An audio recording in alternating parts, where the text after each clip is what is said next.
Si on voit la croix dans cette case, on sait qu'il va pleuvoir. Les producteurs du village sont informés et peuvent prendre les dispositions. Depuis plus d'une décennie, l'agriculture pluviale, principal moyen de subsistance, est fortement affectée par le changement climatique. Cette situation se traduit par les déficits pluviométriques et la sécheresse. Ceci a pour conséquence majeure la baisse des rendements agricoles et entraîne un déficit alimentaire. Auparavant, nous tirions l'information climatique d'un oiseau qui annonçait l'approche de l'hivernage. Au travail, au travail, au travail. À partir du 3e mois, on commençait à semer le mil. Ces 10 dernières années, après les premières pluies, il y avait une très longue pause, ce qui occasionnait des graves pertes. Fort de ce constat, l'ONG Action Aide, dans la promotion de l'agroécologie et les ressources naturelles, a noué un partenariat avec l'Agence nationale de l'aviation civile et de la météorologie du Sénégal, ANACIM, pour l'accès et l'utilisation de l'information climatique par les producteurs. La prise en compte des prévisions météorologiques et des informations peut être considérée comme un intrant dans la production agricole qui peut améliorer le rendement des producteurs dans les travaux champêtres. Nous mettons à la disposition du projet agroécologie et résilience des informations, d'abord depuis le début du mois de mai, des informations sur comment sera l'hivernage de l'année pour permettre aux partenaires agroécologie et résilience de faire des choix sur le système de culture à mettre en place. Ouais. Mais aussi, nous leur donnons aussi des informations sur les dates de démarrage exactes de la saison des pluies. Pendant l'hivernage, nous leur fournissons des prévisions établies sur 2 jusqu'à 10 jours pour leur permettre de planifier leurs activités agricoles, c'est-à-dire la pulvérisation des plantes, l'épandage de l'engrais, le désherbage ou bien même l'abreuvage du bétail. Cette expérience a permis, dans un premier temps, à 12 villages de Missira, Kédougou et Niodior, de mieux faire face aux défis climatiques qui menacent la productivité agricole des petits exploitants. Le projet agroécologie et résilience permet d'améliorer les moyens de subsistance des communautés face aux impacts négatifs du changement climatique. Ce projet est mis en œuvre dans ces 3 zones pour appuyer les communautés à trouver des solutions d'adaptation face à ces impacts négatifs du changement climatique sur les ressources naturelles et sur les moyens de subsistance et sur les sources de revenus des femmes. Ainsi, 18 relais météo communautaires de 18 villages de la zone d'intervention du projet sont formés avec les communautés sur la compréhension et la diffusion de l'information climatique. Chaque relais est doté d'un téléphone portable pour la réception de la prévision de pluie de l'agent météo et d'un tableau de préavision journalière pour la diffusion large de l'information à tout le village. Je suis le relais communautaire à qui on a remis un téléphone par lequel je reçois l'information climatique que je transcris sur ce tableau chaque jour. Quand on m'appelle pour m'informer qu'il y aura risque d'orage pour les pêcheurs, je mets une croix sur le drapeau rouge. Le tableau affiche plusieurs options sous forme d'images de prévision journalière, matérialisant une pluie avec orange, une pause pluviométrique, un risque de pluie et un espace pour l'alerte.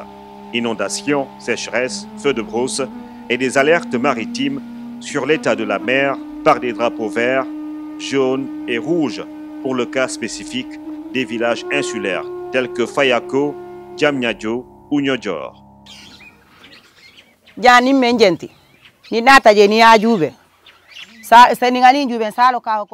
Quand je vois la croix dans la case risque de pluie, je prends mes précautions.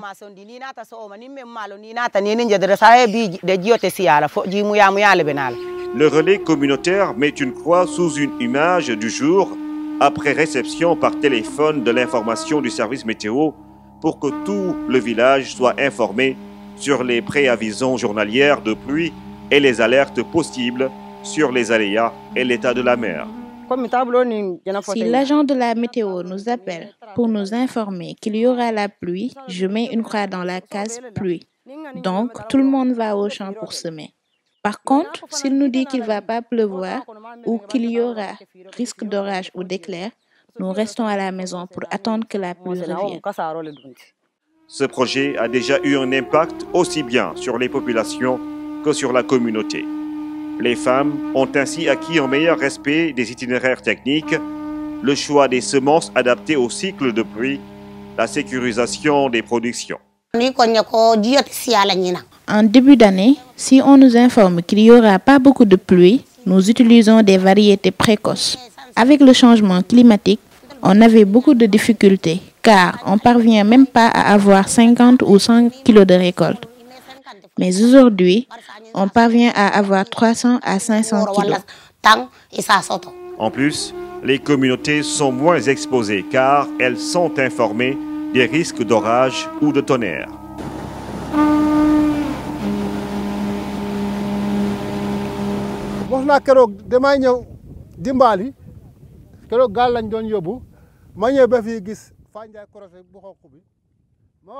L'autre jour, je partais en mer, mais arrivé au niveau du tableau, j'ai vu que le relais a coché le drapeau rouge et j'ai informé mon collègue de retourner à la maison. Mais il n'était pas du tout content de ma décision. Alors, nous sommes retournés à la maison, mais avant de me déshabiller, la pluie a démarré. Une très grande pluie, des orages. La mer était tellement houleuse. Oh, ce jour-là, j'ai prié pour Action Aide. Grâce à ce tableau, ils m'ont sauvé la vie.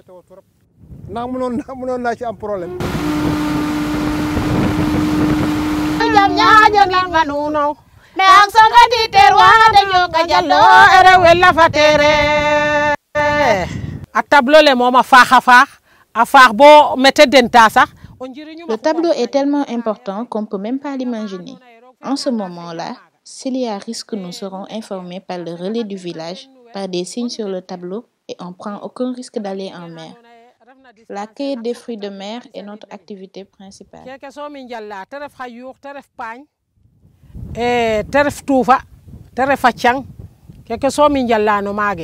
Dès lors, au vu des résultats enregistrés et de l'impact du projet sur la communauté et les bénéficiaires, il est important de pérenniser ce projet.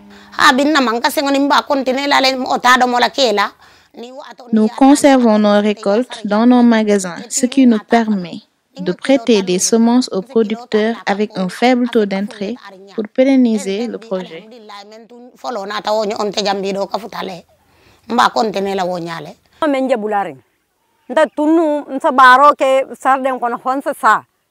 Auparavant, nous faisions des maraîchages difficilement car on n'avait pas d'eau. Grâce à ce projet, nous avons de l'eau, des bassins et du matériel pour faire le maraîchage.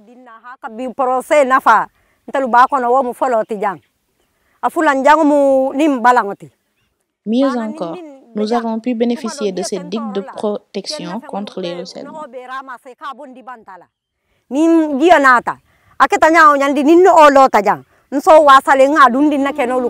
Ainsi, il permet de mener des activités génératrices de revenus pour maintenir l'interaction entre les agriculteurs et le service de la météo.